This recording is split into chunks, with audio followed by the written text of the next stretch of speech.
Going to look at a fundamental distinction in philosophy between potential and actual, or potentiality and actuality.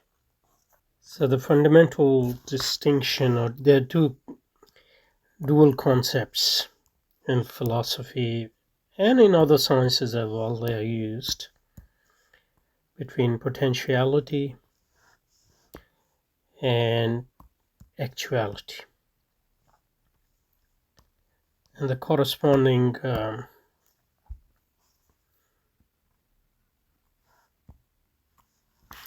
adjectives. You have potential and actual,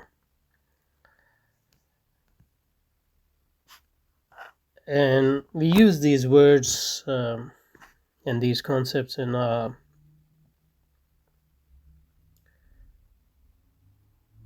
daily life, in daily usage in different ways. For example, a seed has a potential, it's a potential tree.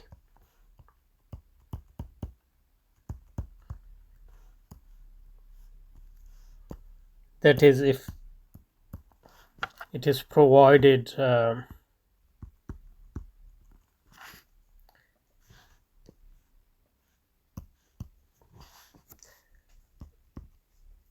suitable conditions, I guess, then this seed can become tree. So seed is potentially a tree. It has potential to become a tree. It is possible, and with the potentiality you have the sense of possibility as well a lot of time. But what is possible is not necessary, obviously.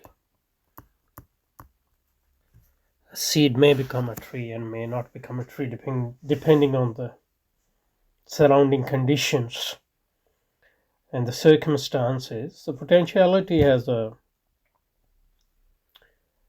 this sense of possibility as well, even in the everyday usage as well.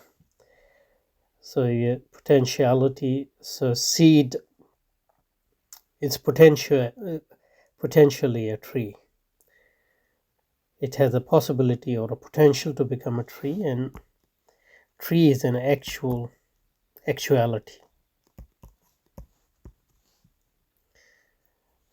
So that's a one usage we have. One way we use these dual or complementary concepts of potentiality and actuality. Possible and actual, possibility and actuality. Okay, another way we might use is a person might have a potential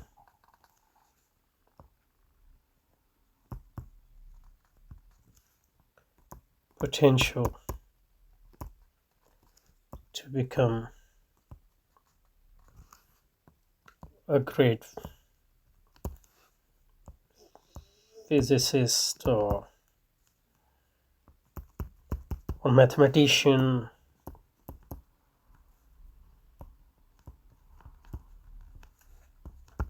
That is, he or she has a capacity or ingredients or, natural intelligence or capability to become a physicist. But that doesn't mean that person will necessarily become a physicist. Like, it requires a lot of things. Need maybe money, need good circumstances, good teachers, going to university, and even working hard. So there are very smart people who, have potential to become physicists and mathematicians, but they don't, because they can't work hard, or even if they can work hard, they can't work consistently. And even sometimes a lot of things, people do all the right things, but due to luck, due to chance, due to circumstances, they cannot become what they are aiming for. So in that sense, we would say a person has the potential to become a great physicist, but that doesn't mean they are actually physicists. But once they have become physicists, then they are actually, that potentiality is realized, we say. The potential is realized.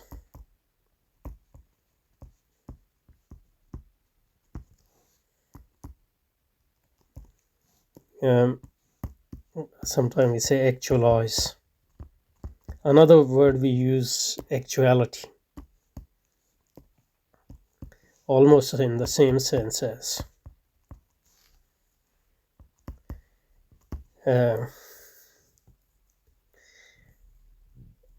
as the word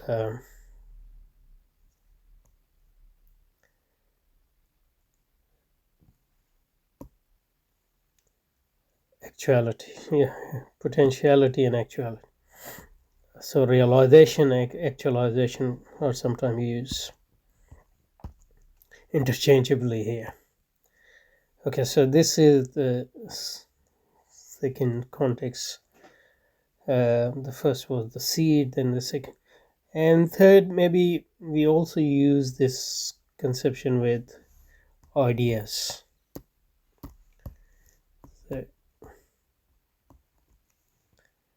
So ideas have potential to become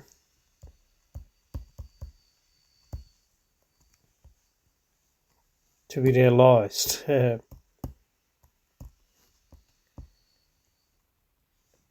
become actual. So there's a sort of potentiality which is associated with ideas. So the idea of revolution is not a revolution. There have been many ideas, but when ideas are, actually implemented and realized, they become actual. So something we say is an idea, it is only potential. It has a potential to become actual.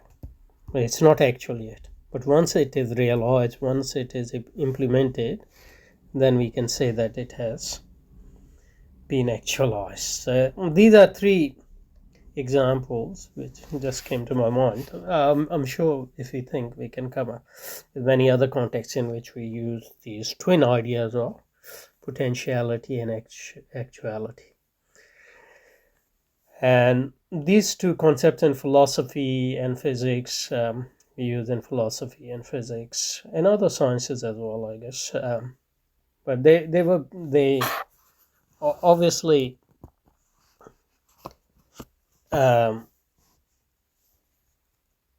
these concepts came into being with language and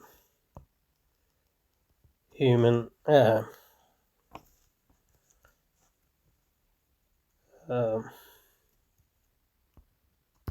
way of life, but these were, we can say, canonized or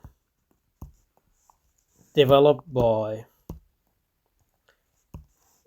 into the concepts we know and defined by Aristotle. And Aristotle is very important. Probably we'll talk about Aristotle in some other context, but Aristotle is important because a lot of concepts we used, even in a non-Aristotelian way, even if we use them in non-Aristotelian way, they come from Aristotle. They might or might not have been originated with Aristotle, but Aristotle is also a historian of philosophy. He also sort of synthesizes what came before him and present to us. So he's a historian of philosophy as well, in a sense. So his philosophy is a description of what came before him, and then his own philosophy and how he deals with what came before him to develop something new, etc. And then in many other philosophers, this concept is very important. It's important for Sartre, for existentialists. It's very important for Hegel, for example. Especially the concept of actuality is very. The real is actual. The actual is real. That formula is almost and the idea and the real and the idea. So that contrast basically stems from or is a reflection of or is a similar to the contrast between potential and actuality. And in fact Aristotle is very important for Hegel as well as Kant, even though with Kant we say that Plato might have been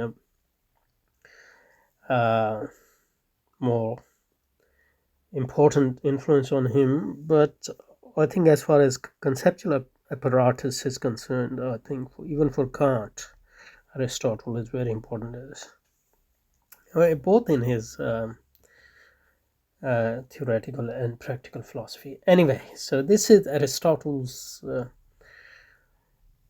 concepts. I mean, Aristotle sort of developed those concepts, but these are everyday concepts. We use them in our daily life, in our thinking, in our language, in different human endeavors, etc.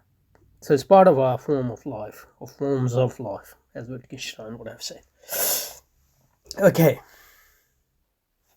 Now Aristotle's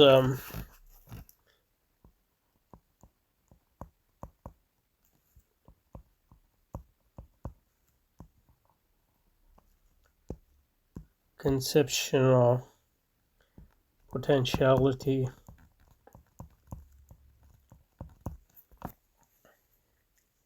word potentiality here translates Greek dunamis,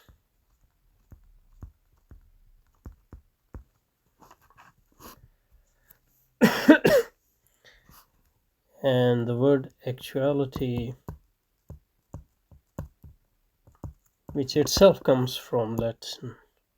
So that was Latin translation of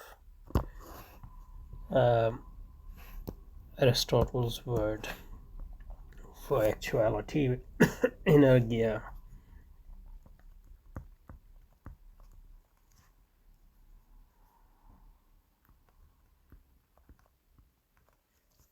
And that you can probably guess that our word energy comes from there too, I guess. And another word is intellectia,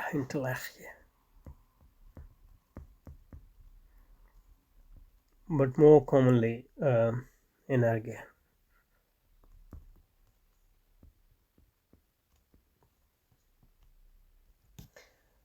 And depending on the context, Greek word energia can be either actuality or simply activity.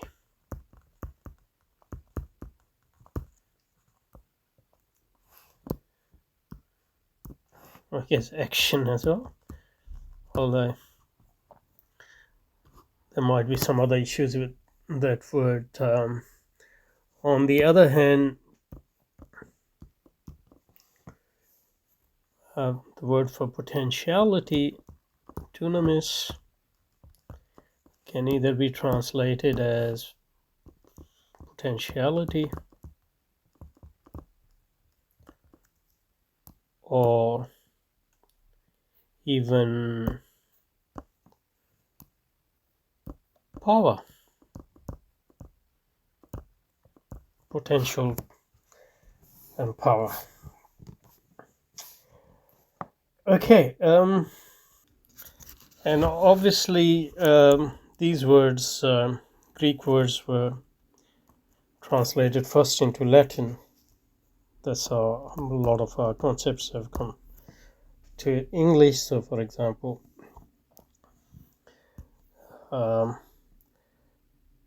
dunamis is potential. The potential comes from potentiality in English, or potential in English, comes from Latin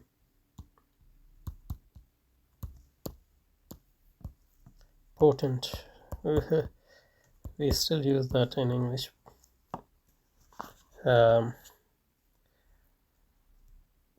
Which in Latin means being able to.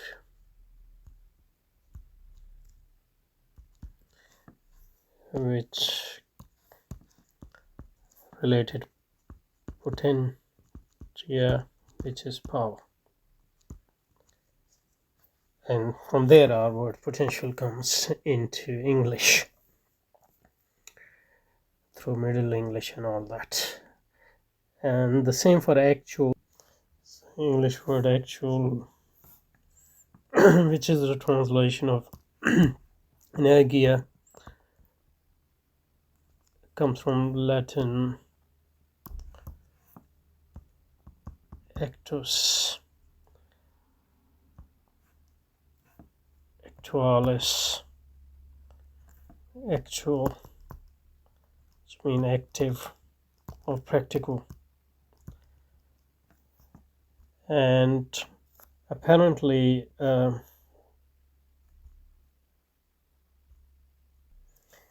same was the Latin word actual.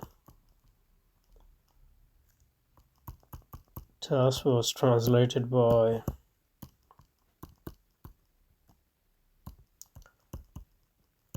Meister, famous Meister Eckhart, had influence on Heidegger, for example, into German, which in modern German you write Wirklichkeit. And this is the word which Hegel uses. Hegel uses for actuality. Okay, so so much for the words. Now, in Aristotle's philosophy,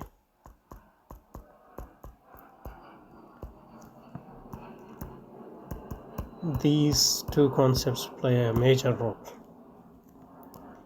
in his physics as well as his metaphysics, which are both very closely interrelated. And basically, and this is an old problem in Greek philosophy, which Aristotle's teacher Plato grappled with, and which pre-Socratics are grappled with. And that was to explain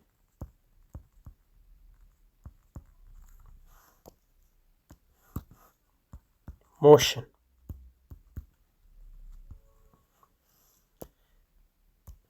And obviously, if you want to explain motion, you have to explain somehow rest. So how something which is in rest come to motion.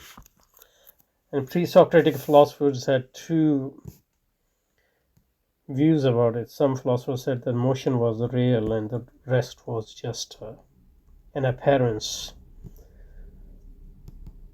On the other hand, there were other philosophers who said that rest is actually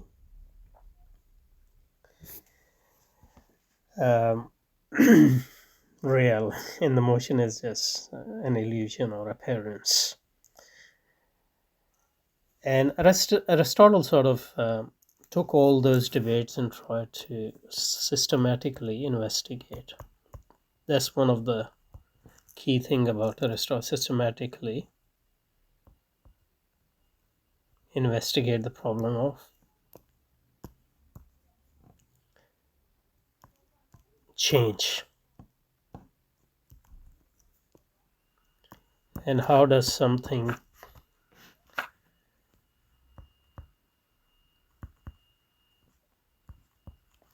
changes?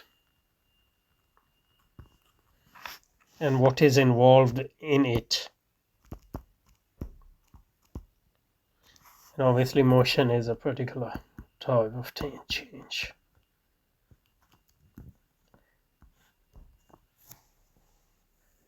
What is the cause of motion? What moves something? So the stationary, is that the internal dynamic or external dynamic in when something moves from rest to motion, or when something changes? Is there something which actually remains unchanged? Because if something everything is changing, then there's nothing which is actually changing, etc. And these sort of issues Aristotle grapples with, and he uses these concepts, and that sort of shows us he uses these concepts are actually very important in philosophy and sciences, because through concepts you actually understand things. And in fact, some people like Deleuze have said that philosophy is actually an creation or invention of concept. Because if you don't have a concept of a thing, you don't have a concept, then you might not notice certain aspects of reality. And if you don't have uh, relevant concepts, you might not be able to explain certain phenomena within reality. So that's why Aristotle is important, because he canonizes, defines, and articulates these important concepts, such as potentiality and actuality, and then they become vehicle or tools for understanding such phenomena as change and motion and rest, and how the change occurs and what is involved in it, etc. And basically, so for example, obviously it's a huge topic, we don't want to get into that, but I'll mention 2 points here. 2 types of change which is explained by Aristotle using these concepts. The first type is the relationship between motion and power.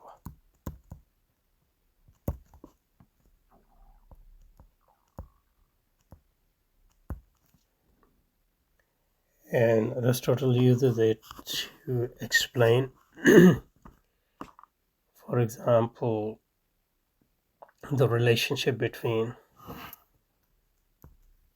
the capacity for something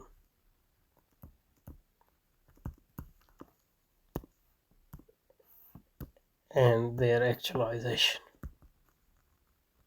We give the example of somebody has a potential to become a physicist.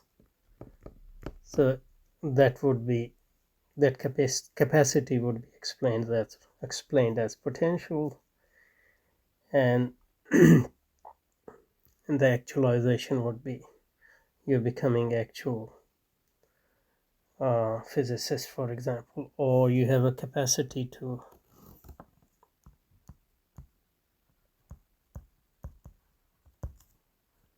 build. So that is potential. So you are a potential builder, but this capacity, this potential, need to be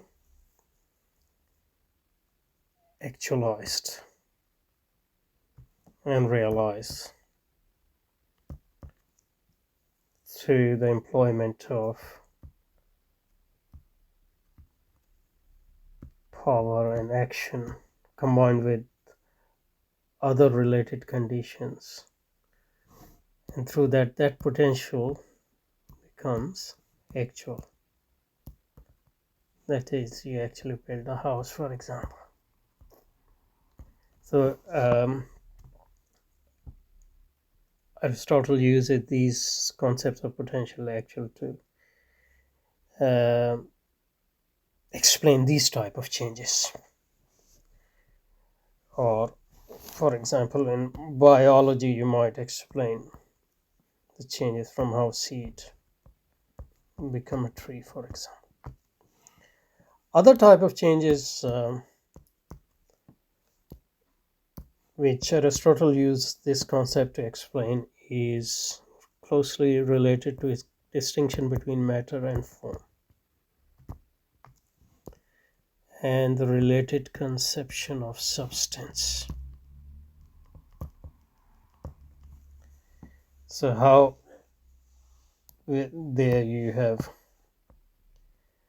matter maybe as a potential and form as actualization and or the actual element, and then you need some active cause and other conditions, and you get a new substance where matter and form combine to actualize a new substance, for example. So you have a material, raw material, and that raw material is, for example, actively used by someone to give it a specific form through which it is actualized into a new substance. So, for example,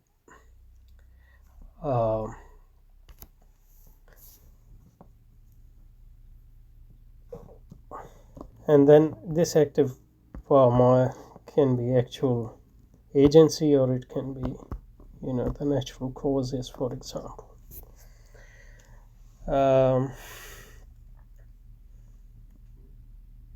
So you have bronze material used by sculpture to make so you might have, for example, a basic material,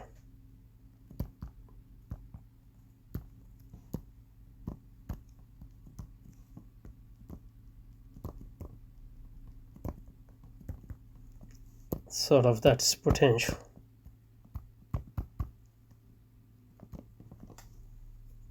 And then you have an idea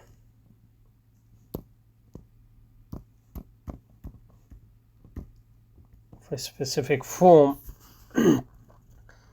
and the sculpture, through using his agency, turn this potential into actuality by a process whereby, through carving, modeling, casting, and then constructing, you change this raw material into something which is a sculpture, which is different from